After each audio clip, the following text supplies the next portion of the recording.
unbelievably horrible sports weekend. Aside from college football, it was absolutely boring, but we do have the top 13 here again. Alabama Roll Tide coming in number 3.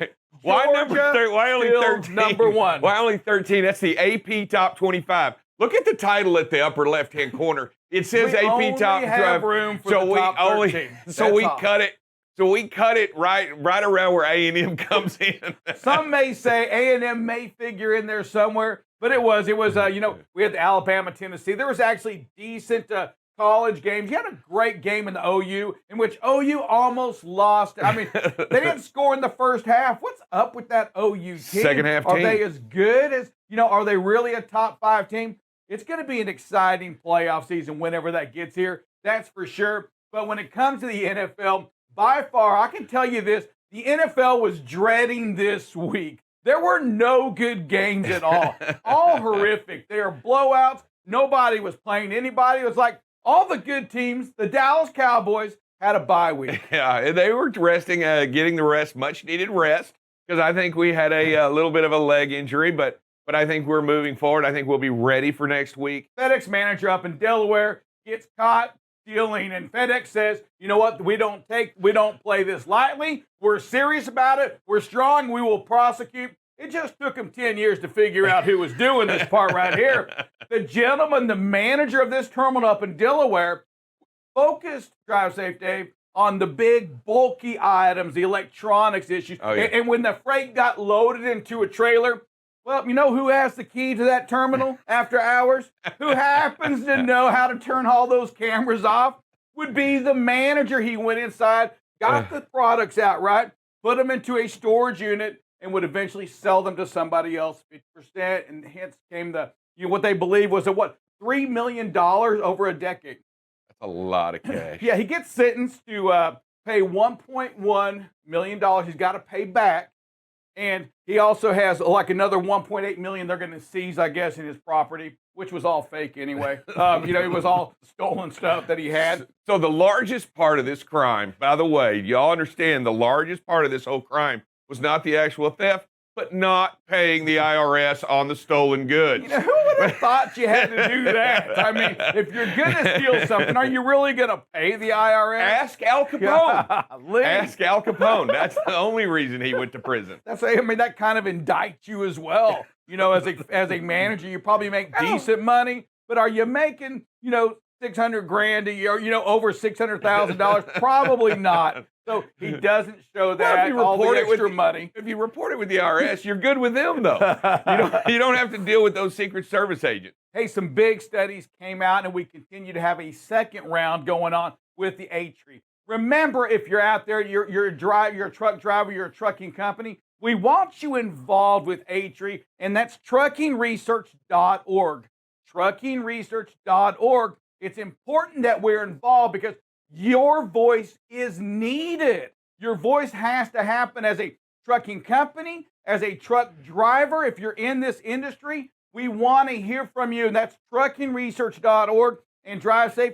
There is a little division or separation in what truck drivers believe the industry problem is. And that's really what A-Tree found in this one study and what management classifies as a problem. Truck drivers said that their number one issue was parking and compensation.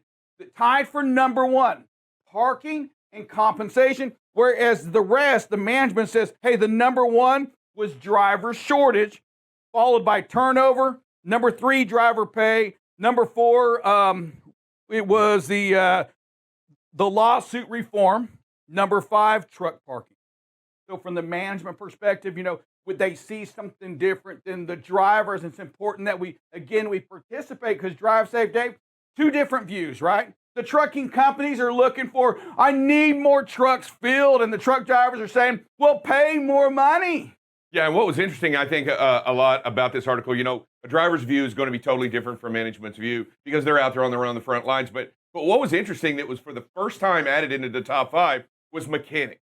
I mean, for the first time ever, they brought it in, and the fact that diesel repair mechanics was a definite problem going on now for the first time ever. So these are, what's really nice about this is we go forward and you participate in this. what happens is we get a good snapshot of the problems and the issues going on firsthand. So participate, and it gives a really good outlook on what's happening in the industry. The second part, right? It's the second study going on the adoption of safety equipment, safety technology in trucking, right? In trucks. Yeah, not only just the adoption, but some of the hurdles that are needed to overcome, and some of the hurdles that drivers face when they get this new technology on what it can and can't do, and the things that really need to be looked at. So it's really important that you participate in these studies and you give just honest feedback in what you see and what you know as you utilize these safety devices, these collision avoidance systems and these other devices and things that you get to see and things that you get to touch. Because what really happens, you're the ones out there doing the millions and millions of miles behind the wheel that actually uses these things. Yeah, and once again, we want to see the difference in what people are asking, right? The management's going to see one thing, the truck drivers, those that are using the technology, right? When a car cuts you off and the brakes do, or the driver facing, which also presents more issues on the driver's side. On this, that Alec Baldwin gets a gun, producer, gets that gun that somebody brings him and shoots somebody in the chest, and it's loaded. Yeah, so Alec Baldwin was on the set of his newest movie, I believe it's called Rust, and while on set, he was holding a prop gun that was given to him by one of the crew members whenever he fired it off, which, of course, it was supposed to be a prop, so there was not supposed to be any real thing in there, just a blank. It actually fired off twice, injuring the director and killing the cinematographer on set, and Alec Baldwin, of course, working with police right now because he had no idea that this was a loaded gun. And on file, he has said he has never fired a real gun before. Wow. This is his first time ever doing that, and it ended up killing somebody. I cannot even imagine the weight on having to go home and realize that you just killed somebody while at work on just I can't imagine a worse feeling than that. As we move into the good comparisons into last year, the freight volume really kind of measuring up to what it did last year.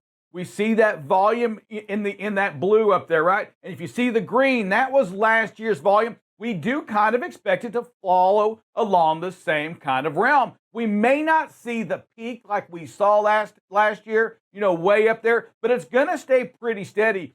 And it's blown away again any other year in the history, a lot of freight. And then we see the rejections. The rejections continue to be very high. Last year, we pushed it close to that 28% of rejected freight with that same volume. Today, we're at 21%. So the volume's high. Rejections continue to be high. The freight is still there. I want to make sure we see that. You know what? We as a driver out there, you're going to stay busy during this peak season. If you're an independent contractor, if you're an owner-operator, if you're new to BCB Live, listen, it's a great time to be a truck driver. It's a great time to be out there running in this industry. We're going to keep you busy. We talk, and when you look at this right here, we look at the freight that we see, and then you go back and you think of some of the frustrations from the company side, right? When you think about Drive Safe Dave, the A-Tree report, when you have this much freight going on,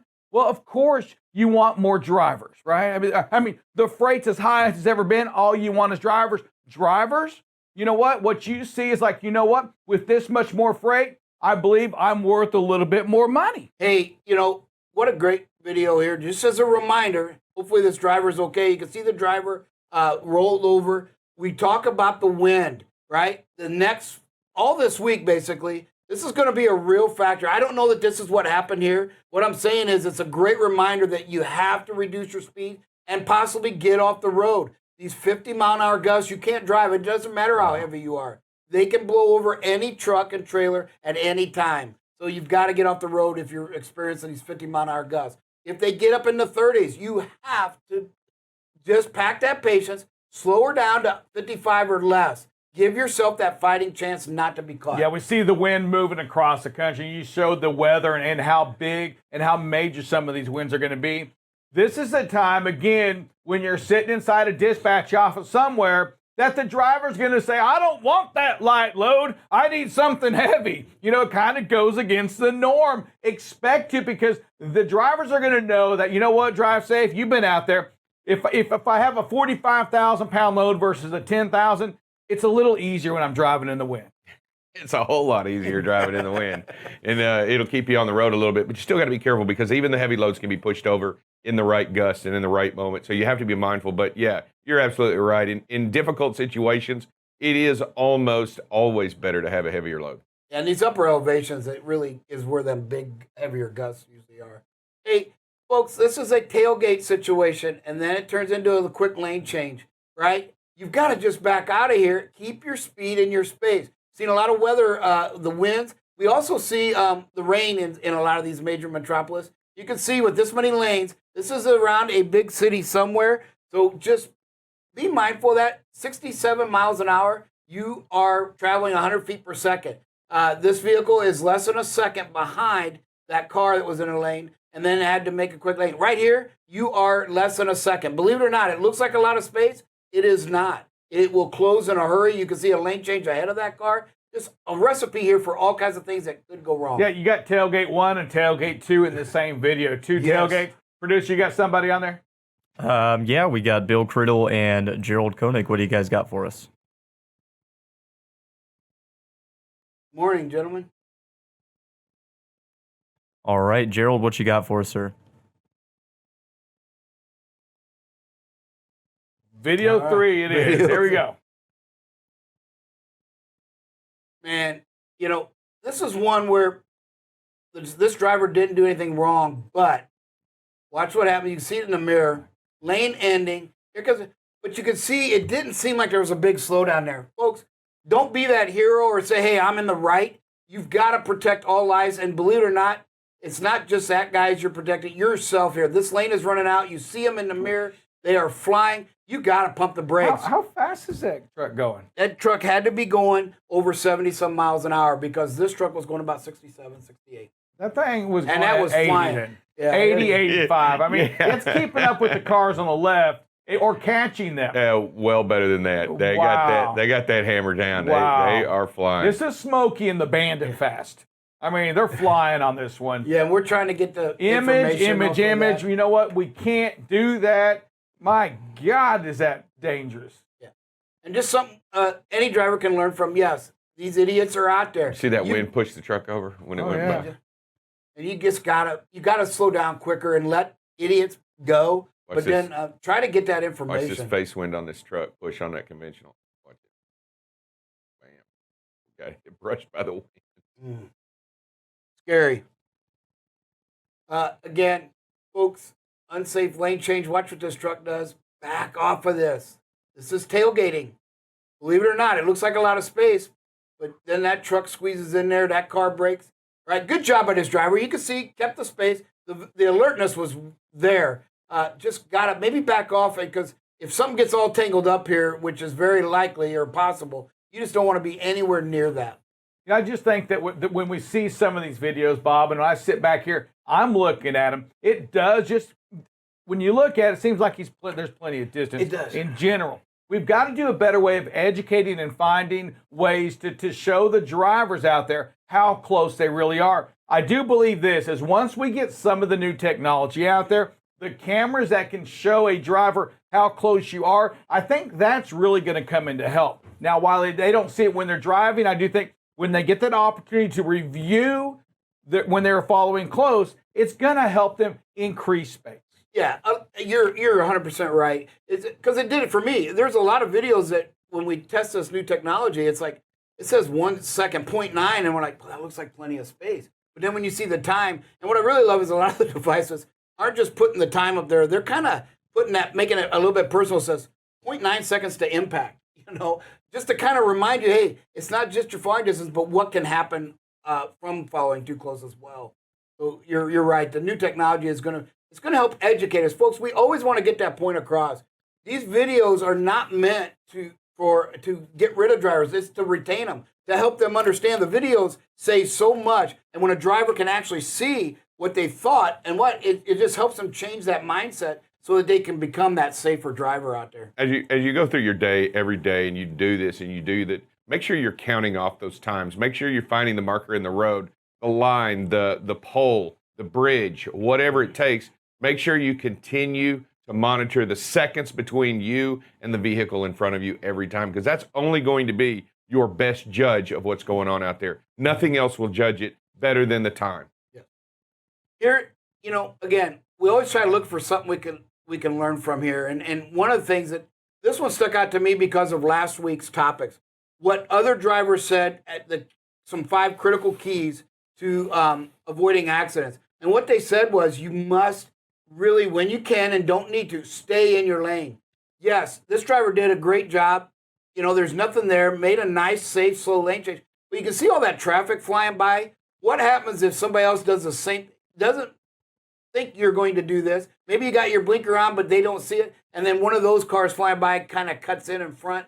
Just be careful. Again, this driver did a great job. Speed was about 14 miles an hour. But you can see the city out in the horizon there. So you're approaching the metropolis. I believe this was Nashville. So just remind yourselves that, hey, while I'm making this lane change, right here kind of gets a little close. Get out there, but just be aware of that traffic that's flying around you. The first one we put up there today is the major violations. These are your 8-hour driving, your 11-hour driving, your 14-hour on-duty day, and your 70-hour. These are considered major infractions. And the way the only way is you have to plan. You have to plan to shut down with that 40 to 50 minutes prior to your hours running off. That's out. Yeah, that's the plan. Most ELD devices gives you that time when it's going. How much you got left? You got to have that plan because parking is hard at times in certain areas. Out on that East Coast, you probably have to start looking over an hour ahead. Depending on the time of day, because once I think I heard a driver say 6, 7 o'clock, it's going to be tough out there. So again, situational awareness. We always talk about that. Make sure that you are planning to find that spot. Hey, have 2 or 3. Say, hey, I'm going to check here with an hour and 20 minutes to go. And then maybe I call ahead and see if they got parking. If they don't, I have to just shut down here because it's the only place I know I'm going to find. Hey, so I want to talk a little bit about that because what you're saying is absolutely true, right? I don't think any of us will argue that point, but it doesn't make any sense. We're telling you to cut your days short. We're telling you to not make as much money because there's no parking out there. It doesn't make any sense in an era right now in a freight mecca where there's so much freight. You've got to find ways to increase productivity, and shutting down early is like the exact opposite of productivity. But yet that's what we have to do. That's how key that is. When you're only using 6.8 hours of a driver's day, and if you're new to this industry, if you're watching BCB Live and you're not in the trucking department, hey, you know what that means? That means we're wasting a third of their day. Wasting on parking, wasting on securing a spot because they won't have time or they'll run illegal trying to find one later on in the day. Yes. And the thing to remember too, drivers out there, one thing, again, it's not, the situations aren't always the same. They change hourly, as we know, in this industry. But what you want to make sure of is, one thing I like about the industry is it runs in a circular or cyclical cycle, right? So yes, you shut down with an hour and a half left on your clock, but that means you're going to get to start an hour and a half early if you're rested, right? Sometimes, the other thing it does affect, good and bad sometimes, is the sleep, right? You shut down early, but you're not tired, but you had to pick a spot. Now you're staying awake for another 2 or 3 hours, and so you can't start early to make that up. It's just so much that goes into this. Well, and you're never making it up.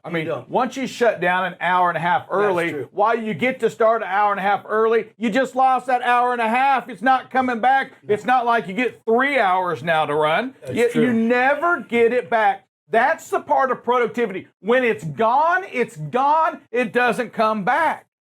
Ever. It's gone. She is gone.